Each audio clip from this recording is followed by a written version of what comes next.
Hello everyone, welcome to our channel Biochem Mentor. I am Nisya. ഇന്ന് നമ്മൾ discuss ചെയ്യാൻ പോകുന്നത് ഒരു പ്രീവിയസ് ഇയർ സോൾവ്ഡ് പേപ്പർ ആണ്.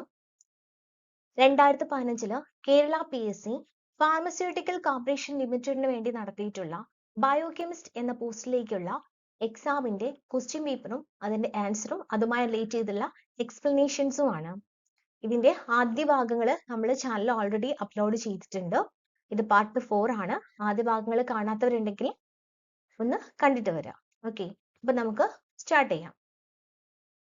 First question, creatine kinase is an option A transferase, option B lyase, option C hydrolase, option D isomerase. Your right answer option A ആണ്, transferase.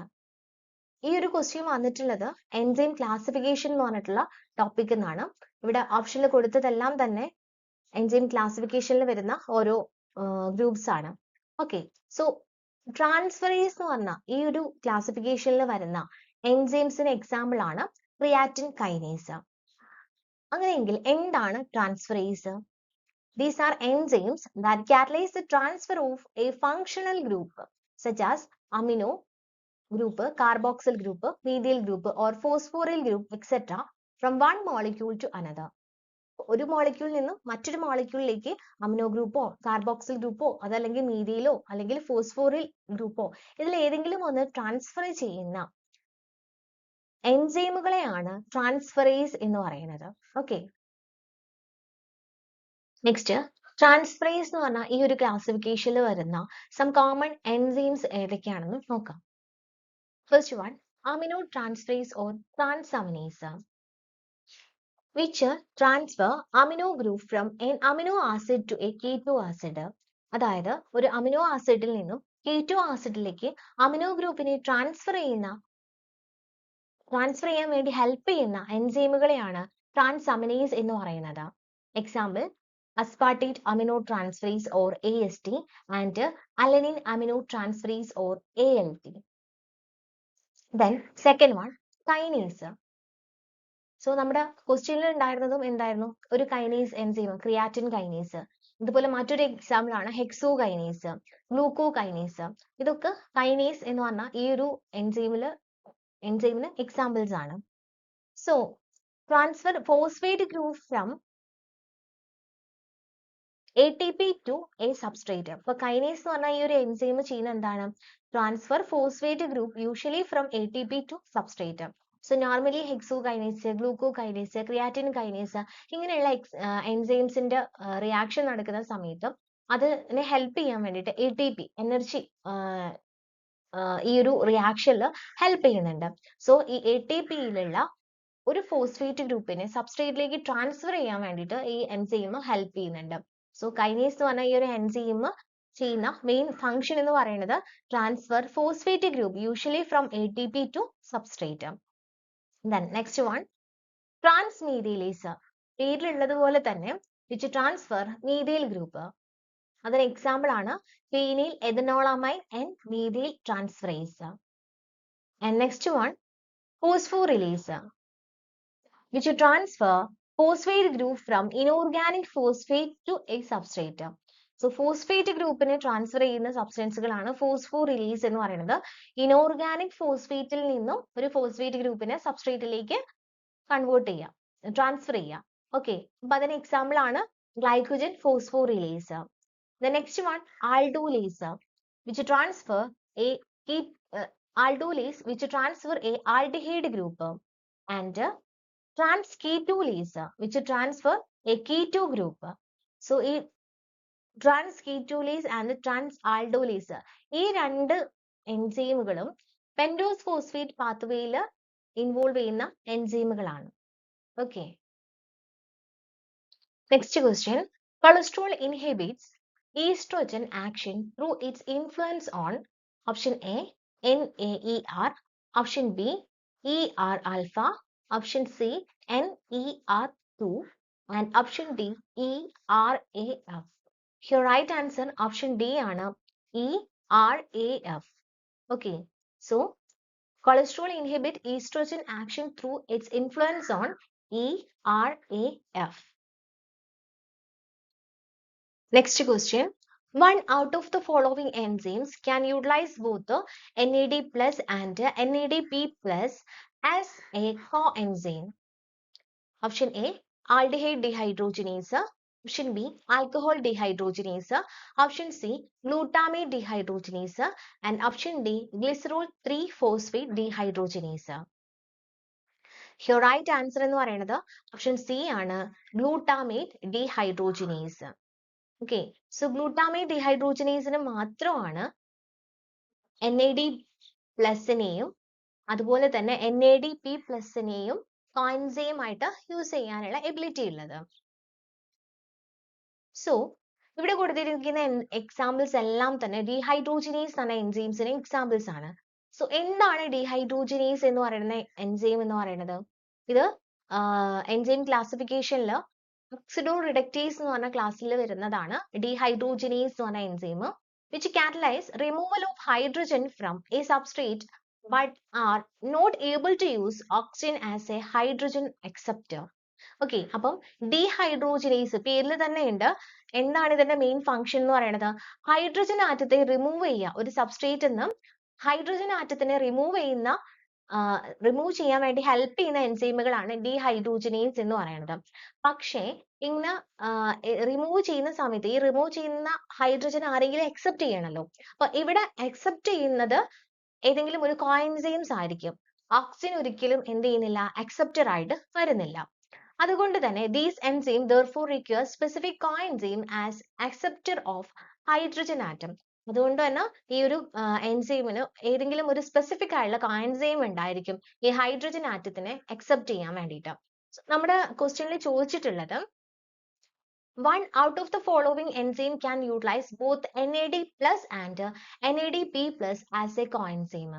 So NAD പ്ലസിനെയും അതുപോലെ തന്നെ NADP പ്ലസിനെയും രണ്ടിനെയും coenzyme ആയിട്ട് utilise ചെയ്യാൻ പറ്റുന്ന enzyme ആണ് glutamate dehydrogenase എന്ന് പറയുന്നത്.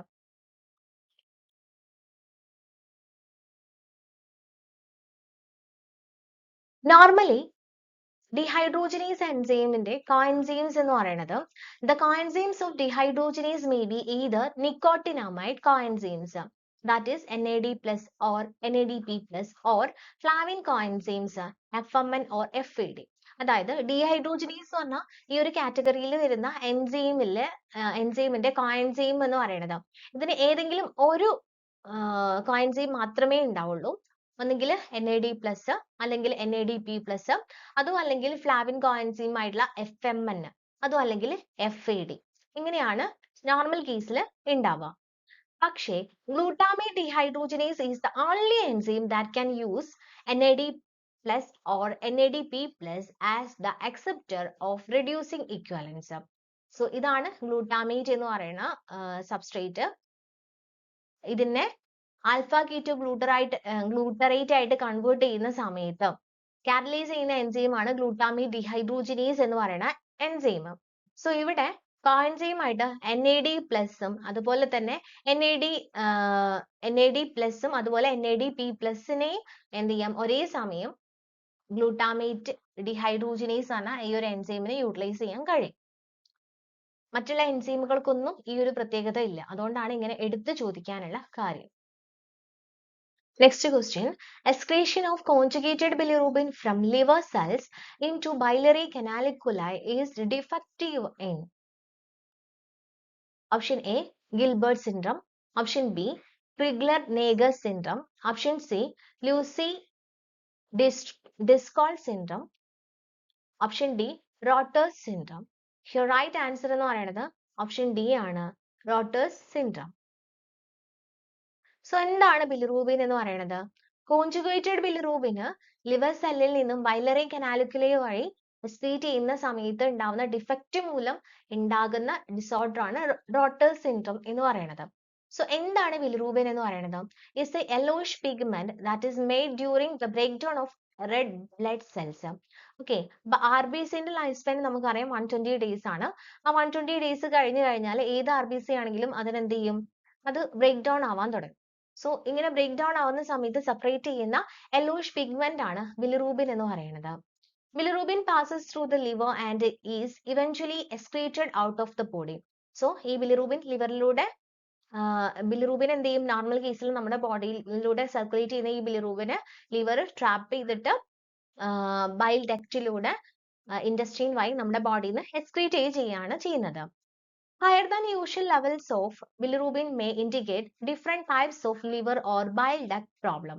സോ നമ്മുടെ ബോഡിയിൽ ബിലിറൂബിന്റെ ലെവൽ ഇൻക്രീസ് ചെയ്യുന്ന കണ്ടീഷൻ, ഈ ഒരു കണ്ടീഷനെ നമ്മൾ നോർമലി പറയുന്ന പേരാണ് ജോണ്ടിസ് എന്ന് പറയുന്നത്. അപ്പം ഇങ്ങനെ ഒരു കണ്ടീഷൻ വരാനുള്ള ഒരു റീസൺ എന്ന് പറയുന്നത് മെയിൻ ആയിട്ട് എന്തെങ്കിലും ലിവറിൽ എന്തെങ്കിലും ഡിഫക്റ്റ് വരിക, അല്ലെങ്കിൽ ബൈൽ ഡക്റ്റിൽ എന്തെങ്കിലും പ്രോബ്ലംസ് വരിക, ഇങ്ങനത്തെ കണ്ടീഷനിലൊക്കെയാണ് എന്ത് വരുന്നത്, ബിലിറൂബിന്റെ ലെവൽ നമ്മുടെ ബോഡിയിൽ ഇൻക്രീസ് ചെയ്യുന്നത്. സോ നമുക്ക് ബിലിറൂബിൻ മെറ്റബോളിസം എങ്ങനെയാണ് നടക്കുന്നത് നമുക്ക് കുറച്ച് ഡീറ്റെയിൽ ആയിട്ടൊന്ന് നോക്കാം. Bilirubin normally present in the blood is bounded to albumin. So bilirubin എന്ന് പറയുന്നത് വാട്ടറിലെ ഇൻസൊല്യൂബിൾ ആണ്. സോ അതുകൊണ്ട് തന്നെ ഇത് ആൽബുമിനായിട്ട് ബൗണ്ട് ചെയ്തിട്ടാണ് ബ്ലഡിലൂടെ സർക്കുലേറ്റ് ചെയ്യുന്നത്. അപ്പം ഇങ്ങനെ ആൽബുമിനായിട്ട് ബൗണ്ട് ചെയ്തിട്ടുള്ള ബിലിറൂബിനെയാണ് അൺകോൺജുഗേറ്റഡ് ബിലിറൂബിൻ എന്ന് പറയുന്നത്. Is transported to the liver. ഇത് എന്ത് ചെയ്യും, ലിവറിലേക്ക് ട്രാൻസ്പോർട്ട് ചെയ്യും. ദാറ്റ് ഈസ് ഹെപ്പാറ്റോസൈറ്റ്സ് ട്രാപ്പ് ബിലിറൂബിന്. അതായത് ബ്ലഡ് നമ്മുടെ ബോഡിയിലൂടെ സർക്കുലേറ്റ് ചെയ്യുന്ന സമയത്ത് ലിവറിൽ എത്തുന്ന സമയത്ത് ഹെപ്പാറ്റോസൈറ്റ്സ് ലിവർ സെല്ലുകൾ ട്രാപ്പ് ബിലിറൂബിനെ ട്രാപ്പ് ചെയ്ത് പിടിക്കും by means of a specific binding protein called ligandin which bind the bilirubin. Trap ചെയ്യാന്ന് പറഞ്ഞാൽ ലിവറിൽ ഹെപ്പാറ്റോസൈറ്റ്സിൽ പ്രസന്റ് ആയിട്ടുള്ള ഒരു സ്പെസിഫിക് പ്രോട്ടീൻ ആണ് ലിഗാൻഡിൻ എന്ന് പറയുന്നത്. ഈ ലിഗാൻഡിൻ ബിലിറൂബിനുമായിട്ട് ബൈൻഡ് ചെയ്യും. These bilirubin converted to bilirubin glucuronides. ഇങ്ങനെ ബിലിറൂബിൻ ഗ്ലൂക്കറോണൈഡ്സ് ആയിട്ട് കൺവേർട്ട് ചെയ്തിട്ടുള്ള അല്ലെങ്കിൽ ലിവർ ട്രാപ്പ് ചെയ്ത് വെച്ചിട്ടുള്ള ലിഗാൻഡിനുമായിട്ട് ബൈൻഡ് ചെയ്തിട്ടുള്ള ഈ ബിലിറൂബിനെയാണ് നമ്മൾ കോൺജുഗേറ്റഡ് ബിലിറൂബിൻ എന്ന് പറയാം. Then excreted bile duct. അപ്പം കോൺജുഗേറ്റഡ് ബിലിറൂബിന് വാട്ടർ സൊല്യൂബിൾ ആണ്. ഇതെന്ത് ചെയ്യും, ലിവറിൽ നിന്ന് ബൈൽ ഡക്റ്റ് വഴി ഇൻഡസ്റ്റൈനിലൂടെ നമ്മുടെ ബോഡിയിൽ നിന്ന് എക്സ്ക്രീറ്റ് ചെയ്ത് കളയാണ് ചെയ്യുക. സോ നമ്മളിപ്പോൾ പറഞ്ഞതിന്റെ ഒരു പിക്ചറൽ റെപ്രസെന്റേഷൻ ആണിത്. ബിലിറൂബിൻ ഡൈഗ്ലൂക്കറോണൈഡ്, അതായത് ലിവർ ട്രാപ്പ് ചെയ്തിട്ടുള്ള ബിലിറൂബിൻ ആണ്. ഇത് ബൈൽ ഡക്റ്റ് വഴി എന്ത് ചെയ്യും, ഇൻഡസ്റ്റൈനിലേക്ക് എത്തും. ഇതാണ് ഇൻഡസ്റ്റൈൻ. ഈ ഇൻഡസ്റ്റൈനിലേക്ക് എത്തും. അവിടെ വെച്ചിട്ട് ബിലിറൂബിൻ ഡൈഗ്ലൂക്കറോണൈഡ് വീണ്ടും ബിലിറൂബിൻ ആയിട്ട് കൺവേർട്ട് ചെയ്യും. ദെൻ ഈ ബിലിറൂബിനെ ബാക്ടീരിയൽ എൻസൈംസ് എന്ത് ചെയ്യും, യൂറോബിലിനോജൻ ആയിട്ട് കൺവേർട്ട് ചെയ്യും. യൂറോബിലിനോജൻ പിന്നീട് സ്റ്റെർക്കോബിലിനോജൻ ആയിട്ട് കൺവേർട്ട് ചെയ്യും. പിന്നീട് അവിടെ ഓക്സിഡേഷൻ ഒക്കെ നടന്നിട്ട് സ്റ്റെർക്കോബിലിനായിട്ട് കൺവേർട്ട് ചെയ്യും. ഈ stercobilin excreted through faeces, excreted brown colour of ഫീസസ്.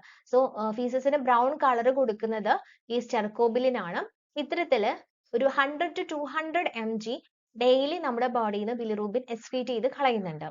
Then ഒരു സ്മോൾ എമൗണ്ട് യൂറോബിലിനോജൻ, അതായത് 20% യൂറോബിലിനോജന് നമ്മുടെ വില്ലസുകൾ അബ്സോർബ് ചെയ്യുന്നുണ്ട്. ഇൻഡസ്റ്റൈനിലുള്ള വില്ലസുകൾ 20% യൂറോബിലിനോജന് അബ്സോർബ് ചെയ്യും. സോ ഇതെന്ത് ചെയ്യും, ബ്ലഡിലെത്തും. ഇങ്ങനെ ബ്ലഡിലെത്തി നമ്മുടെ ബോഡിയിലൂടെ വീണ്ടും ഇങ്ങനെ സർക്കുലേറ്റ് ചെയ്ത് അത് എവിടെ എത്തും, കിഡ്നിയിലെത്തും. ഇങ്ങനെ കിഡ്നിയിലെത്തുന്ന സമയത്ത് ഈ യൂറോബിലിനോജന് ഓക്സിഡൈസ് ചെയ്തിട്ട് യൂറോബിലിനായിട്ട് കൺവേർട്ട് ചെയ്യും. ഇത് എക്സ്ക്രീറ്റഡ് ഇൻ യൂറിനിലൂടെ നമ്മുടെ ബോഡിയിൽ നിന്ന് എക്സ്ക്രീറ്റ് ചെയ്ത് കളയാണ് ചെയ്യുന്നത്. ഒരു 4 mg ഡെയിലി നമ്മുടെ ബോഡിയിൽ നിന്ന് യൂറിനിലൂടെ ഇത്തരത്തിൽ ബിലിറൂബിനെ എക്സ്ക്രീറ്റ് ചെയ്യുന്നുണ്ട്. സോ ഈ ഇൻഡസ്റ്റൈൻ വഴി കിഡ്നി വഴി ഇങ്ങനെ ബിലിറൂബിൻ സർക്കുലേറ്റ് ചെയ്യുന്നതിനാണ് സിസ്റ്റമിക് സർക്കുലേഷൻ എന്ന് പറയുന്നത്.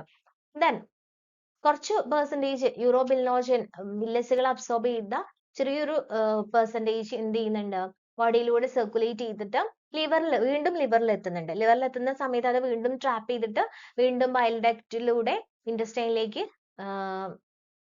ട്രാൻസ്പോർട്ട് ചെയ്യാണ് ചെയ്യുന്നത്. സോ ഈ ഒരു സർക്കുലേഷനാണ് എൻഡറോ ഹെപ്പാറ്റിക് സർക്കുലേഷൻ എന്ന് പറയുന്നത്. അപ്പോൾ ഈ ഒരു രീതിയിലാണ് നമ്മുടെ ബോഡിയിൽ നിന്ന് ബിലിറൂബിനെ നമ്മുടെ ബോഡി എക്സ്ക്രീറ്റ് ചെയ്ത് കളയുന്നത്. സോ ബിലിറൂബിൻ എന്ന് പറയുന്നത് RBC സെല്ലിന്റെ ബ്രേക്ക് ഡൗൺ സമയത്ത് ഉണ്ടാകുന്ന ഒരു വേസ്റ്റ് പ്രോഡക്റ്റ് ആണ്. ബിലിറൂബിനെ കൊണ്ട് നമ്മുടെ ബോഡിയിൽ യാതൊരുവിധ യൂസും ഇല്ല. അതുകൊണ്ട് തന്നെ അതെന്ത് ചെയ്യുന്നുണ്ട്, നമ്മുടെ ബോഡിയിൽ നിന്ന് എക്സ്ക്രീറ്റ് ചെയ്ത് കളയാണ് ചെയ്യുന്നത്. സോ ഈ ഒരു രീതിയിലൂടെയാണ് നമ്മുടെ ബോഡിയിൽ നിന്ന് ബിലിറൂബിൻ എക്സ്ക്രീറ്റ് ചെയ്ത് കളയുന്നത്. സോ ഇങ്ങനെ എക്സ്ക്രീറ്റ് ചെയ്ത് കളഞ്ഞിട്ടില്ല എങ്കിൽ അത് നമ്മുടെ ബോഡിയിൽ അക്യുമുലേറ്റ് ചെയ്യാൻ തുടങ്ങും. നമ്മുടെ സ്കിന്നില്, അതുപോലെ തന്നെ ഐയില്, സ്ക്ലീറയ്ക്കകത്ത് ഒക്കെ എന്ത് ചെയ്യാൻ തുടങ്ങും, ബിലിറൂബിന് അക്യുമുലേറ്റ് ചെയ്യാൻ തുടങ്ങും.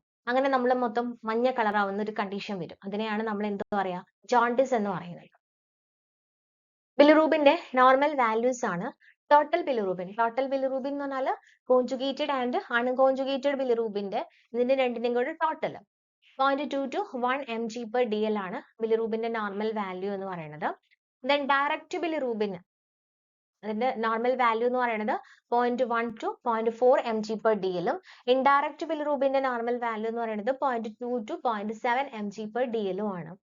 ഇനി ജോണ്ടിസ് ഓൾസോ നോൺ ആസ് ഇക്ടറസ്, ഈ ഒരു വേർഡും കൂടെ ഓർത്ത് വെക്കുക. ജോണ്ടിസ് ഓൾസോ നോൺ ആസ് ഇക്ടറസ്, അതായത് നമ്മുടെ ബോഡിയിൽ യെല്ലോ അപ്പിയറൻസ് ഉണ്ടാവുന്ന ബിലിറൂബിൻ അക്യുമുലേറ്റ് ചെയ്ത് നമ്മുടെ ബോഡി മൊത്തത്തിൽ യെല്ലോ അപ്പിയറൻസ് ആവുന്ന കണ്ടീഷനെയാണ് ജോണ്ടിസ് ഓർ ഇക്ടറസ് എന്ന് പറയുന്നത്. Deposition of bilirubin in the skin, mucous membrane and sclera of the patient.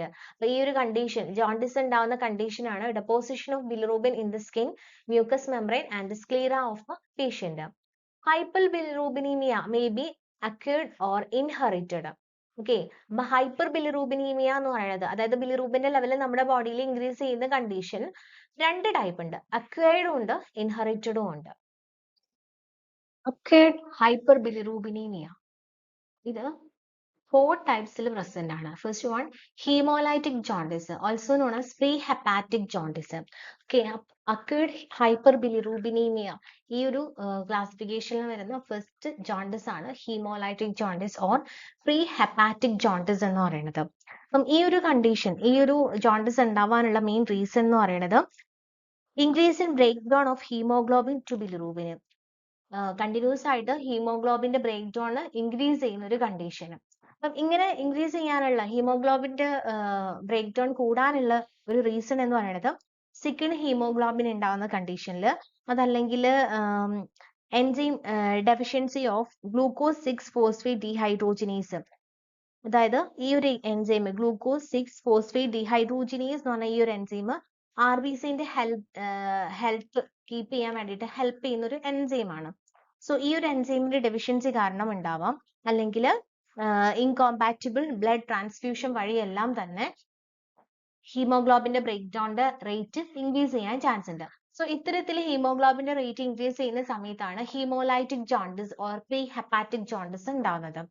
So ഇത് ഉണ്ടാവുന്ന കണ്ടീഷനിൽ മെയിൻ ആയിട്ട് കാണുന്ന ബയോകെമിക്കൽ ഫീച്ചേഴ്സ് എന്തൊക്കെയാന്ന് നോക്കാം.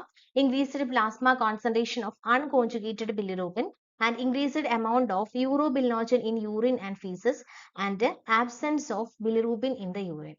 Okay, അപ്പം haemolytic jaundice or pre hepatic jaundice ഈ ഒരു കണ്ടീഷനിൽ കാണുന്ന മെയിൻ ആയിട്ടുള്ള ബയോകെമിക്കൽ ഫീച്ചേഴ്സ് ആണ് increased plasma concentration of unconjugated bilirubin and increased amount of urobilinogen in urine and faeces, absence of bilirubin in the urine. The next type jaundice ആണ് hepatic jaundice. So നമ്മൾ നേരത്തെ പറഞ്ഞ pre hepatic ജോണ്ടിസിന്റെ കേസിൽ നമ്മുടെ ലിവറിനോ യാതൊരുവിധ പ്രശ്നവുമില്ല, ലിവറൊക്കെ healthy ആയിരിക്കും, പക്ഷെ RBCന്റെ ബ്രേക്ക് ഡൗൺ ഇൻക്രീസ് ചെയ്യുന്നത് കാരണമാണ് ഹീമോലൈറ്റിക് ജോണ്ടിസ് ഉണ്ടാകുന്നത്. എന്നാൽ ഹെപ്പാറ്റിക് ജോണ്ടിസ് അല്ലെങ്കിൽ ഹെപ്പാറ്റോ സെല്ലുലാർ ജോണ്ടിസ് ഉണ്ടാവാനുള്ള മെയിൻ റീസൺ എന്ന് പറയുന്നത് some disorder of the liver cells. Liver സെൽസിൽ എന്തെങ്കിലും ഡിസോർഡേഴ്സ് ഉണ്ടാവുന്ന കണ്ടീഷനിലാണ് hepatic jaundice or hepatocellular jaundice ഉണ്ടാവുന്നത്. അപ്പൊ അങ്ങനെ ഉണ്ടാവാനുള്ള മെയിൻ റീസൺ എന്ന് പറയുന്നത് എന്തെങ്കിലും വൈറൽ ഇൻഫെക്ഷൻസ് ഉണ്ടാവാം, അല്ലെങ്കിൽ വൈറൽ ഹെപ്പറ്റൈറ്റിസ് ഒക്കെ ഉണ്ടാവുന്ന കണ്ടീഷനിൽ ഹെപ്പാറ്റിക് ജോണ്ടിസ് ഉണ്ടാവാം. അതും അല്ലെങ്കിൽ ടോക്സിക് കെമിക്കൽസ് കാരണം ലിവർ ഡാമേജ് വരുന്ന condition, toxic chemicals such as alcohol, chloroform, carbon tetrachloride ഇങ്ങനെയുള്ള ടോക്സിക് ആയിട്ടുള്ള കെമിക്കൽസ് കാരണം ലിവറിന് ഡാമേജ് ഉണ്ടാവുന്ന കണ്ടീഷനിൽ, അല്ലെങ്കിൽ ചില ഡ്രഗ്സ് കാരണം, അല്ലെങ്കിൽ സിറോസിസ് ഉണ്ടാവുന്ന സമയങ്ങളിൽ, ഇങ്ങനെയുള്ള കാരണങ്ങൾ കൊണ്ടെല്ലാം ലിവർ ഡാമേജ് വരുന്ന സമയത്ത് ഹെപ്പാറ്റിക് ജോണ്ടിസ് ഉണ്ടാവാം. സോ ഹെപ്പാറ്റിക് ജോണ്ടിസിന്റെ മെയിൻ ആയിട്ടുള്ള ബയോകെമിക്കൽ ഫീച്ചേഴ്സ് എന്ന് പറയുന്നത് increased serum concentration of conjugated and unconjugated bilirubin. Okay, അപ്പം ഹീമോലൈറ്റിക് ജോണ്ടിസിന്റെ കണ്ടീഷനിൽ നമ്മൾ പറയുന്നത് അൺകോൺജുഗേറ്റഡ് ബിലിറൂബിന്റെ ലെവലായിരുന്നു ഇൻക്രീസ് ചെയ്തിട്ടുണ്ടായത്. എന്നാൽ ഹെപ്പാറ്റിക് ജോണ്ടിസിന്റെ കേസിൽ അൺകോൺജുഗേറ്റഡ് ആൻഡ് കോൺജുഗേറ്റഡ് ബിലിറൂബിന്റെ ലെവലും ഇൻക്രീസ് ചെയ്യും. അതായത് രണ്ട് ടൈപ്പ് ബിലിറൂബിനും ഇൻക്രീസ് ചെയ്യുന്നുണ്ട്. And decreased amount of urobilinogen in urine and feces, presence of bilirubin in the urine and raised level of ALT and AST. ASTന്റെയും ALT ഈ രണ്ട് എൻസൈമിന്റെ ലെവലും ഇൻക്രീസ് ചെയ്യും. കാരണം ലിവർ ഡിസോർഡർ ഉണ്ടാകുന്ന സമയത്ത് ഈ രണ്ട് എൻസൈമിന്റെ ലെവൽ ഇൻക്രീസ് ചെയ്യാറുണ്ട്. Then തേർഡ് ജോണ്ടിസ് ആണ് ഒബ്സ്ട്രക്റ്റീവ് ജോണ്ടിസ്. സോ ഒബ്സ്ട്രക്റ്റീവ് ജോണ്ടിസിന്റെ കേസിൽ ഹീമോഗ്ലോബിന്റെ ബ്രേക്ക് ഡൗൺ നോർമൽ ആയിരിക്കും, ലിവർ സെല്ലുകളും നോർമൽ ആയിരിക്കും. പക്ഷേ ഒബ്സ്ട്രക്റ്റീവ് ജോണ്ടിസ് അല്ലെങ്കിൽ പോസ്റ്റ് ഹെപ്പാറ്റിക് ജോണ്ടിസിന്റെ മെയിൻ റീസൺ എന്ന് പറയുന്നത് an obstruction in passage of conjugated bilirubin from liver cells to the intestine. അതായത് ബൈൽ ഡക്റ്റിലോ അല്ലെങ്കിൽ ലിവറിന് ഇൻഡസ്റ്റൈനിലേക്കുള്ള ആ ഒരു പാസേജിൽ എന്തെങ്കിലും ബ്ലോക്കോ എന്തെങ്കിലും ഒരു ഒബ്സ്ട്രക്ഷൻ ഉണ്ടാവുന്ന കേസിലാണ് ഒബ്സ്ട്രക്റ്റീവ് ജോണ്ടിസ് അല്ലെങ്കിൽ പോസ്റ്റ് ഹെപ്പാറ്റിക് ജോണ്ടിസ് ഉണ്ടാവുന്നത്. അപ്പം ഇങ്ങനെ ഒരു ഒബ്സ്ട്രക്ഷൻ ഉണ്ടാവാനുള്ള ഒരു മെയിൻ ആയിട്ടുള്ള റീസൺ എന്ന് പറയുന്നത് ഗോൾ സ്റ്റോൺസ് ഉണ്ടാവുന്നതാണ്. ഈ ഗോൾ സ്റ്റോൺസ് വന്നിട്ട് ബൈൽ ഡക്റ്റ് വന്നിട്ട് ബ്ലോക്ക് ആവുന്ന കണ്ടീഷൻ, അല്ലെങ്കിൽ ഈ ബൈൽ ഡക്റ്റിൽ എന്തെങ്കിലും കാർസിനോമ കണ്ടീഷൻ ഒക്കെ വരികയാണെങ്കിൽ, ക്യാൻസർ ഒക്കെ കോസ് ചെയ്യുകയാണെങ്കിൽ അവിടെ ബ്ലോക്ക് ആയിട്ട് എന്ത് നടക്കില്ല, ബൈൽ പാസ് ചെയ്യില്ല. സോ അത് കാരണം എന്ത് കോസ് ചെയ്യാം, ഒബ്സ്ട്രക്റ്റീവ് ജോണ്ടിസ് ഉണ്ടാവാം.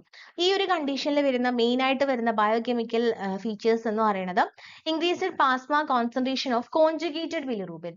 ഓക്കെ, അപ്പം ഈ കോൺജുഗേറ്റഡ് ബിലിറൂബിന്റെ ലെവൽ നമ്മൾ എപ്പോഴും ഓർത്ത് വെക്കണം. ഹീമോലൈറ്റിക് ജോണ്ടിസിന്റെ കേസിൽ അൺകോൺജുഗേറ്റഡ് ബിലിറൂബിൻ ആയിരുന്നു ഇൻക്രീസ് ചെയ്യുന്നത്. ഹെപ്പാറ്റിക് ജോണ്ടിസിന്റെ കണ്ടീഷനിലാണെങ്കിൽ അൺകോൺജുഗേറ്റഡ് ആൻഡ് കോൺജുഗേറ്റഡ് ബിലിറൂബിന് ഇൻക്രീസ് ചെയ്തിട്ടുണ്ടായിരുന്നു. ദെൻ ഒബ്സ്ട്രക്റ്റീവ് ജോണ്ടിസിന്റെ കേസിലാണെന്നുണ്ടെങ്കിൽ ഓൺലി കോൺജുഗേറ്റഡ് ബിലിറൂബിന്റെ ലെവൽ മാത്രമാണ് ഇൻക്രീസ് ചെയ്യുന്നത്. Then absence of urobilinogen in faeces and urine. കാരണം ബൈൽ ഡക്റ്റ് ബ്ലോക്ക് ആണ്, അപ്പൊ അതുവഴി ബിലിറൂബിൻ വരുന്നില്ല. അതുകൊണ്ട് തന്നെ absence of urobilinogen in feces and urine.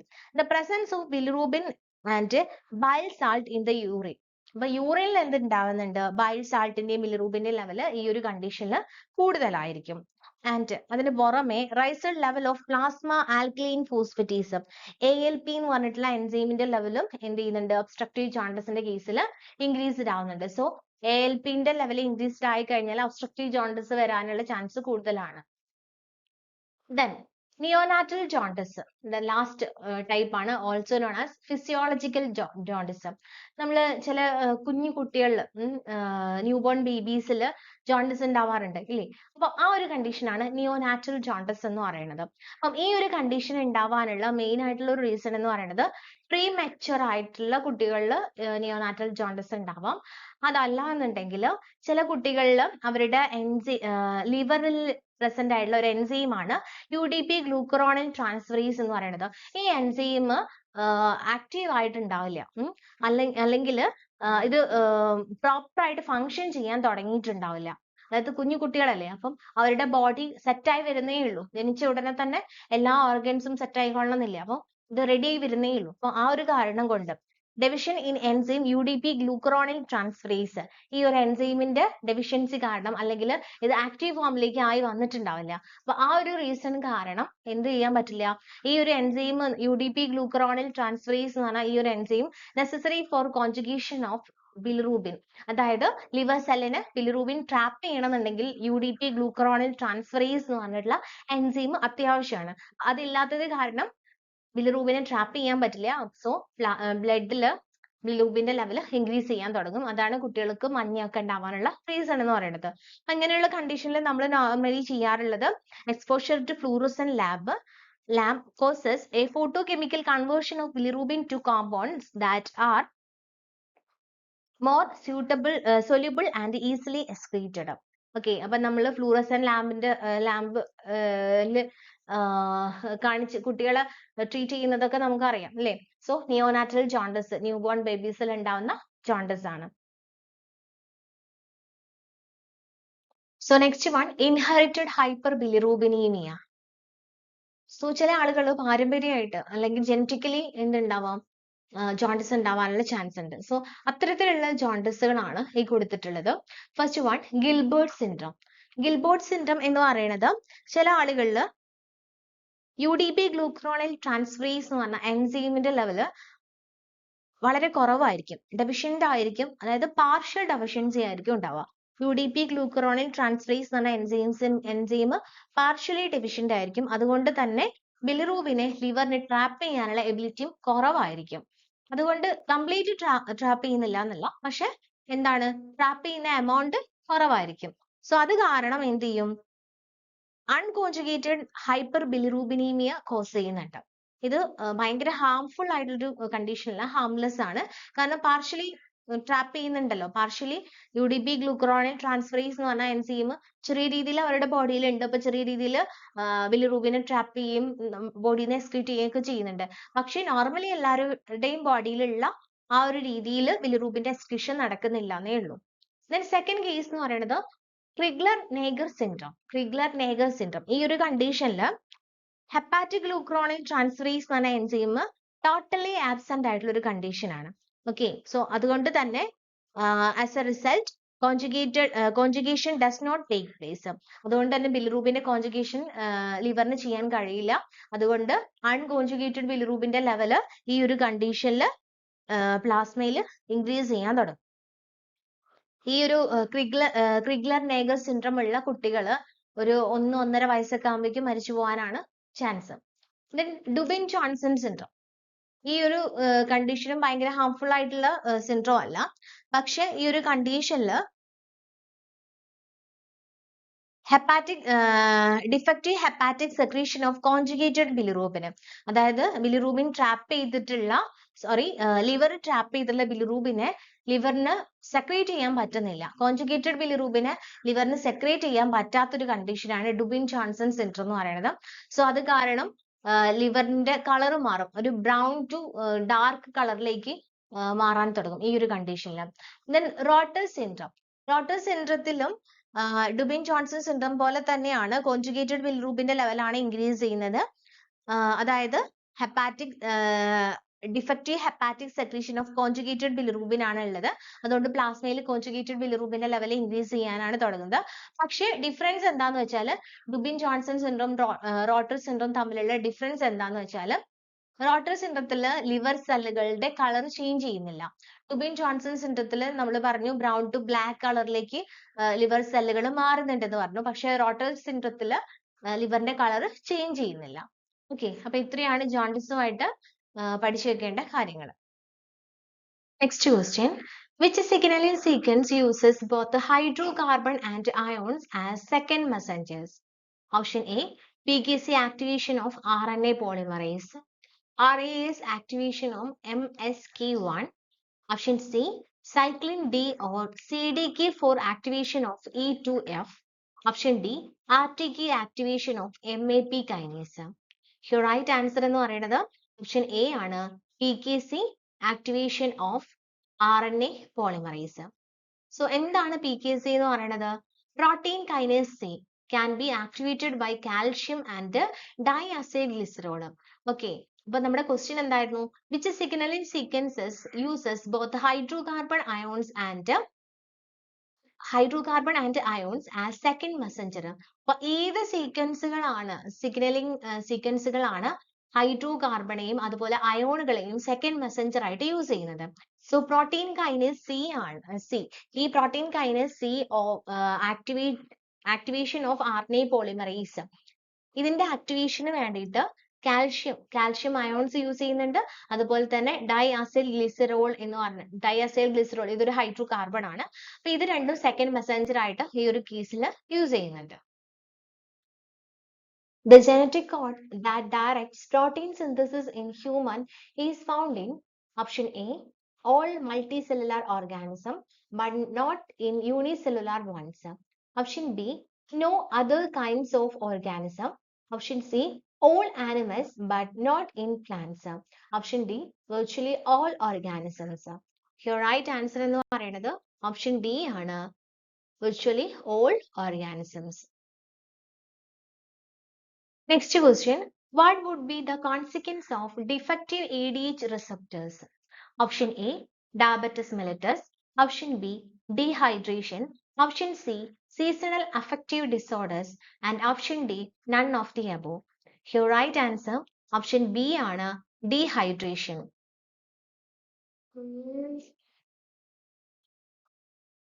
So, ADH, which helps the kidneys control the amount of water and salt in the body, which helps regulate blood pressure and urine production. Okay, then high ADH level causes the body to produce less urine. So, ADH ന്റെ level increase ചെയ്ത് കഴിഞ്ഞാൽ യൂറിന്റെ production കുറയും. അതായത് നമ്മുടെ ബോഡിയിൽ ഉള്ള water content എന്ത് ചെയ്യില്ല, നമ്മുടെ ബോഡിയിൽ നിന്ന് എക്സ്ക്രീറ്റ് ചെയ്ത് കളയില്ല. എക്സ്ട്രാ ഉള്ള വാട്ടർ കണ്ടന്റ് എക്സ്ക്രീറ്റ് ചെയ്ത് കളയില്ല. സോ നമ്മുടെ ബോഡിയിൽ നീര് വന്ന് ഇങ്ങനെ വീർക്കാൻ തുടങ്ങും. Then a low level of result in greater urine production. So ADH ന്റെ ലെവൽ കുറഞ്ഞു കഴിഞ്ഞാൽ എന്ത് ചെയ്യും, യൂറിന്റെ പ്രൊഡക്ഷൻ കൂടും, ഭയങ്കരമായിട്ട് കൂടാൻ തുടങ്ങും. അപ്പൊ എന്ത് ചെയ്യും, ഡീഹൈഡ്രേഷൻ സംഭവിക്കും. So what would be the consequence of defective ADH receptor? So ADH ന്റെ റിസപ്റ്റർ, അതായത് ADH ചെന്നിട്ട് ഒരു റിസപ്റ്ററിൽ ചെന്ന് ബൈൻഡ് ചെയ്യുമ്പോഴാണല്ലോ അതിന്റെ ഫംഗ്ഷൻ പ്രോപ്പർ ആയിട്ട് നടക്കാൻ തുടങ്ങുന്നത്. സോ ആ റിസപ്റ്ററിന് എന്തെങ്കിലും ഡിഫക്റ്റീവ് ആയിട്ടുള്ള ഒരു റിസപ്റ്റർ ആണ് അവിടെ ഉള്ളത് എന്നുണ്ടെങ്കിൽ ADH ന് അവിടെ ചെന്ന് ബൈൻഡ് ചെയ്യാൻ പറ്റില്ല, ADH ന്റെ ഫംഗ്ഷൻ നടക്കൂല. അതായത് ADH ന്റെ ലെവല് കുറഞ്ഞാൽ എന്താണോ സംഭവിക്കുന്നത് സെയിം കണ്ടീഷൻ ആണ് ADH ന്റെ റിസപ്റ്ററിന് എന്തെങ്കിലും ഡിഫക്റ്റീവ് ഉണ്ടായി കഴിഞ്ഞാൽ. Okay, so a low level result in greater urine പ്രൊഡക്ഷനും. അപ്പം ADH പ്രോപ്പർ ആയിട്ട് വർക്ക് ചെയ്തിട്ടില്ല എന്നുണ്ടെങ്കിൽ യൂറിന്റെ പ്രൊഡക്ഷൻ കൂടും. അപ്പം നമ്മുടെ ബോഡിയിലുള്ള വാട്ടർ കണ്ടന്റ് ഒക്കെ മാക്സിമം എന്തായിട്ട് കൺവേർട്ട് ചെയ്യും, യൂറിൻ ആയിട്ട് കൺവേർട്ട് ചെയ്യും. സോ അങ്ങനെയുള്ള കണ്ടീഷനിൽ നമുക്ക് എന്ത് കോസ് ചെയ്യും, ഡീഹൈഡ്രേഷൻ സംഭവിക്കും. Next question, which of the following is true? Option A, IgM fixes complement. Option B, IgG does not cross placenta. Option C, IgA binds mast cells. And option D, IgE binds phagocytosis. Here, right answer എന്ന് പറയുന്നത് option A ആണ്, IgM fixes complement. Okay, അപ്പം ഇത് ഇമ്മ്യൂണോഗ്ലോബുലിനെ കുറിച്ചാണ് ഈ ഒരു ക്വസ്റ്റ്യനിൽ ചോദിച്ചിട്ടുള്ളത്. ഇമ്മ്യൂണോഗ്ലോബുലിൻസ് അല്ലെങ്കിൽ ആന്റിബോഡീസ് മെയിൻ ആയിട്ട് 5 ടൈപ്സിൽ പ്രസന്റ് ആയിട്ടുണ്ട്. എന്താണ് ഈ ആന്റിബോഡീസ് എന്ന് പറയുന്നത്? നമ്മുടെ ബോഡിയിൽ ഒരു ആന്റിജൻ എൻറ്റർ ചെയ്ത് കഴിഞ്ഞാൽ, ആന്റിജൻ എന്ന് പറഞ്ഞാൽ ഏതെങ്കിലും ഒരു പാത്തോജൻ അല്ലെങ്കിൽ നമ്മുടെ എന്തെങ്കിലും ഒരു ഫോറിൻ പാർട്ടിക്കിൾസ് നമ്മുടെ ബോഡിയിലേക്ക് എൻറ്റർ ചെയ്താൽ അതിനെ എലിമിനേറ്റ് ചെയ്യാൻ വേണ്ടിയിട്ട് നമ്മുടെ ബോഡി സിന്തസൈസ് ചെയ്യുന്ന സബ്സ്റ്റൻസുകളെയാണ് ആന്റിബോഡീസ് ഓർ ഇമ്മ്യൂണോഗ്ലോബുലിൻസ് എന്ന് പറയുന്നത്. They are Y-shaped proteins that recognize unique markers on pathogens. Then immunoglobulins main ആയിട്ട് 5 ടൈപ്സിൽ പ്രസന്റ് ആണ്. IgA, IgD, IgE, IgG and IgM. Okay, so ഇതിന്റെ ഓരോന്നിന്റെ സ്ട്രക്ചർ ആണ് ഇവിടെ കൊടുത്തിട്ടുള്ളത്. സോ ഓരോന്നിനും Y ഷേപ്പിലായിരിക്കും ഇതിന്റെ സ്ട്രക്ചർ എന്ന് പറയുന്നത്. IgA ആണെങ്കിൽ 2 Y ഷേപ്പിലുള്ള 2 യൂണിറ്റുകൾ കമ്പൈൻ ചെയ്തിട്ടാണ് IgA ഫോം ചെയ്യുന്നത്.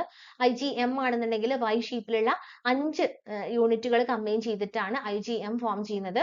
IgM ആണ് സ്ട്രക്ചറിൽ ഏറ്റവും ലാർജസ്റ്റ് ആയിട്ടുള്ള ഇമ്മ്യൂണോഗ്ലോബുലിൻ എന്ന് പറയുന്നത് IgM ആണ്. Then IgA, which is secreted into mucus, saliva, tears and cholesterol. Okay, അപ്പോൾ കൊളസ്ട്രോത്തിൽ പ്രസന്റ് ആയിട്ടുള്ള ഇമ്മ്യൂണോഗ്ലോബുലിൻ ആണ് IgA എന്ന് പറയുന്നത്. അതുപോലെ മ്യൂക്കസ് മെംബ്രെയിനിൽ, സലൈവ, ടീയേഴ്സ് ഇതിലൊക്കെ IgA പ്രസന്റ് ആയിരിക്കും. സോ മ്യൂക്കസ് മെംബ്രെയിനിൽ പ്രസന്റ് ആവുക എന്ന് പറഞ്ഞാൽ, അല്ലെങ്കിൽ സലൈവ, ടീയേഴ്സ് ഇതിനകത്തൊക്കെ പ്രസന്റ് ആവുക എന്ന് പറഞ്ഞാൽ നമ്മുടെ ബോഡിയിലേക്ക് പാത്തോജൻസ് എൻറ്റർ ചെയ്യുന്ന ഓർഗൻസ്, ഇപ്പൊ വായിലൂടെ നമ്മൾ ഭക്ഷണം കഴിക്കുമ്പോൾ വായിലൂടെ എൻറ്റർ ചെയ്യാം. അപ്പൊ സലൈവയിൽ പ്രസന്റ് ആണ് IgA. സോ അവിടെ വെച്ച് തന്നെ എന്ത് ചെയ്യാൻ പറ്റും, ഈ പാത്തോജനെ എലിമിനേറ്റ് ചെയ്യാൻ പറ്റും. അപ്പൊ മ്യൂക്കസ് മെംബ്രെയിൻ ഒക്കെ ആണെന്നുണ്ടെങ്കിൽ നമ്മുടെ respiratory tract, reproductive tract, intestine, ഇവിടെയൊക്കെയാണ് മ്യൂക്കസ് മെംബ്രെയിൻസ് മെയിൻ ആയിട്ട് പ്രസന്റ് ആയിട്ടുള്ളത്. അപ്പൊ അവിടെയൊക്കെ ഈ ഒരു ഇമ്മ്യൂണോഗ്ലോബുലിൻസ് ഉള്ളത് കാരണം അതിലൂടെ പാത്തോജൻസ് നമ്മുടെ ബോഡിയിലേക്ക് എൻറ്റർ ചെയ്യുന്നത് അവിടെ വെച്ച് തന്നെ സ്റ്റോപ്പ് ചെയ്യാൻ ഒരു പരിധി വരെ എന്തിനു പറ്റും, ഈ IgA എന്ന് പറഞ്ഞ ഇമ്മ്യൂണോഗ്ലോബുലിന് പറ്റും. Then tags pathogens for destruction. The next one, IgD, B cell receptor. IgD ഉള്ള റിസപ്റ്റർ എന്ന് പറയുന്നത് B cell receptor ആയിരിക്കും IgD-ൻ്റെത്, which stimulates release of IgM. And then IgE, which binds to mast cells and basophils. Okay, അപ്പോൾ IgE നമ്മുടെ ബോഡിയിലേക്ക് ഒരു pathogen enter ചെയ്ത് കഴിഞ്ഞാൽ IgE synthesise ചെയ്യും. എന്നിട്ട് അതെന്ത് ചെയ്യും, നേരെ ചെന്നിട്ട് മാസ്റ്റ് സെൽസിലും ബാസോഫിൽസിലും ചെന്നിട്ട് ബൈൻഡ് ചെയ്യാണ് ചെയ്യുക. എന്നിട്ട് ഈ മാസ്റ്റ് സെൽസ് സം കെമിക്കൽസ് ഒക്കെ സിന്തസൈസ് ചെയ്യും. ഈ കെമിക്കൽസ് ആണ് എന്ത് ചെയ്യുന്നത്, പാത്തോജൻസിനെ നമ്മുടെ ബോഡിയിൽ നിന്ന് എലിമിനേറ്റ് ചെയ്യാൻ വേണ്ടിയിട്ട് ഹെൽപ്പ് ചെയ്യുന്നത്. സോ അലർജി കോസ് ചെയ്യുക, അതുപോലെ ആന്റി പാരസൈറ്റിക് ആക്ടിവിറ്റി കോസ് ചെയ്യുന്നതൊക്കെ IgE ആണ്. Then IgG, which binds to phagocytes. Main അതായത് ഫാഗോസൈറ്റോസിസ് കോസ് ചെയ്യുന്നത് IgG ആണ് കേട്ടോ. അതായത് നമ്മുടെ ബോഡിയിലേക്ക് ഒരു പാത്തോജൻ എൻ്റർ ചെയ്താൽ അതിനെ ഫാഗോസൈറ്റോസിസ് ചെയ്തിട്ട് നമ്മുടെ ബോഡിയിൽ നിന്ന് എലിമിനേറ്റ് ചെയ്യുന്ന പ്രോസസ്സ് IgG ആണ് ഈ ഒരു പ്രോസസ്സ് മെയിൻ ആയിട്ട് നടത്തുന്നത്. Main blood antibody four secondary responses. Okay, അപ്പം നമ്മുടെ ബോഡിയിലേക്ക് ഒരു ആന്റിജൻ എത്തിക്കഴിഞ്ഞാൽ അതിനെ എലിമിനേറ്റ് ചെയ്യാൻ വേണ്ടിയിട്ട് ഏറ്റവും കൂടുതൽ റിച്ച് ആയിട്ട് നമ്മുടെ ബോഡിയിൽ ഉണ്ടാവുക IgG എന്ന് പറഞ്ഞിട്ടുള്ള ഈ ഒരു ഇമ്മ്യൂണോഗ്ലോബുലിൻ ആണ്. ഇത് സെക്കൻഡറി റെസ്പോൺസസ് ആണ് കോസ് ചെയ്യുന്നത്. And which have ability to cross placenta cross ചെയ്യുന്ന ഇമ്മ്യൂണോഗ്ലോബുലിൻ ആണ് IgG. ഇമ്പോർട്ടന്റ് ആണ് ഈ ഒരു പോയിന്റ്. പ്ലാസന്റ് ക്രോസ് ചെയ്യുന്ന ഇമ്മ്യൂണോഗ്ലോബുലിൻ IgG. അതുപോലെ ഇവിടെ കൊളസ്ട്രത്തിൽ പ്രസന്റ് ആയുള്ള ഇമ്മ്യൂണോഗ്ലോബുലിൻ IgA. ഇത് രണ്ടും ഇമ്പോർട്ടന്റ് ആണ്. Then IgM which fix as complement. Complement fix ചെയ്യുന്നത് IgM ആണ്. Main antibody of primary responses. Okay, secondary responses ആണ് IgG ഉള്ളതെങ്കിൽ പ്രൈമറി റെസ്പോൺസ് എന്ന് പറയുന്നത് IgM ആണ്. IgM നമ്മുടെ ബോഡിയിലേക്ക് ഒരു പാത്തോജൻ എൻട്രി ചെയ്ത് കഴിഞ്ഞാൽ ഫസ്റ്റ് പ്രൈമറി റെസ്പോൺസ് നമ്മുടെ ബോഡി അതിന് അഗെയിൻസ്റ്റ് ആയിട്ട് എടുക്കുന്ന പ്രൈമറി റെസ്പോൺസ് എന്ന് പറയുന്നത് IgM ന്റെ റെസ്പോൺസ് ആയിരിക്കും. then B cell receptor ആയിരിക്കും ഉണ്ടാവുക. ഇമ്മ്യൂൺ സിസ്റ്റം മെമ്മറി ആയിട്ട് ആക്ട് ചെയ്യുന്നുണ്ട്. ഓക്കെ, ഇത്രയാണ് നമ്മൾ ബേസിക് ആയിട്ട് ഇമ്മ്യൂണോഗ്ലോബുലിനെ കുറിച്ച് അറിഞ്ഞിരിക്കേണ്ട കാര്യങ്ങൾ. Next question. Why can smooth muscle cells remain contracted for longer than striated muscle cells? Option A, they lack Z disc. Option B, they store more calcium ions than striated muscle cells. And option C, they are not multinucleated cells. And option D, their contraction release phosphorylation of myosin instead of ion fluxes. Okay, your right answer എന്ന് പറയുന്നത് option D ആണ്. Their contraction release phosphorylation of myosin instead of iron fluxes. Okay, അപ്പോൾ നമ്മുടെ ചോദ്യം എന്തായിരുന്നു? Why can smooth muscle cell remain contracted for longer than striated muscle cell? Their contraction release phosphorylation of myosin instead of iron fluxes. Next question. The inner mitochondrial membrane is rich in which of the following phospholipids? Option A, cardiolipin. Option B, lecithin. Option C, cephalin. Option D, none of the above. Your right answer എന്ന് പറയുന്നത് option A ആണ്, കാർഡിയോലിപ്പിൻ. Okay, അപ്പം ഇവിടെ ഓപ്ഷനിൽ കൊടുത്തിരിക്കുന്ന എല്ലാം തന്നെ phospholipids ആണ്. ഡിഫറെന്റ് ടൈപ്സിലുള്ള ഫോസ്ഫോലിപ്പിഡ്സ് ആണ് ഓപ്ഷനിൽ കൊടുത്തിട്ടുള്ളതെല്ലാം തന്നെ. എന്നാൽ മൈറ്റോകോൺട്രിയന്റെ ഇന്നർ മെംബ്രെയിനിൽ പ്രസന്റ് ഏറ്റവും റിച്ച് ആയിട്ട് പ്രസന്റ് ആയിട്ടുള്ള ഫോസ്ഫോലിപ്പിഡ് ആണ് കാർഡിയോലിപ്പിൻ. ഇത്രയും ക്വസ്റ്റ്യൻസ് ആണ് ഇന്നത്തെ വീഡിയോയിൽ നമ്മൾ ഇൻക്ലൂഡ് ചെയ്തിട്ടുള്ളത്. ബാക്കി ക്വസ്റ്റ്യൻസ് അടുത്ത വീഡിയോയിൽ നമ്മൾ ഡിസ്കസ് ചെയ്യുന്നതായിരിക്കും. നിങ്ങൾക്ക് എൻ്റെ ഈ ഒരു ക്ലാസ് യൂസ്ഫുൾ ആയിട്ടുണ്ട് എന്ന് തോന്നുകയാണെന്നുണ്ടെങ്കിൽ ഒന്ന് ലൈക്ക് ചെയ്യാം. ഈ ഒരു എക്സാമുമായി റിലേറ്റ് ചെയ്ത് പ്രിപ്പയർ ചെയ്യുന്ന മറ്റുള്ള നിങ്ങളുടെ സുഹൃത്തുക്കൾക്കും കൂടെ ഒന്ന് ഷെയർ ചെയ്ത് കൊടുക്കാം. അപ്പോൾ എത്രയും പെട്ടെന്ന് അടുത്ത ക്ലാസ്സുമായിട്ട് വരാം. Okay, thank you.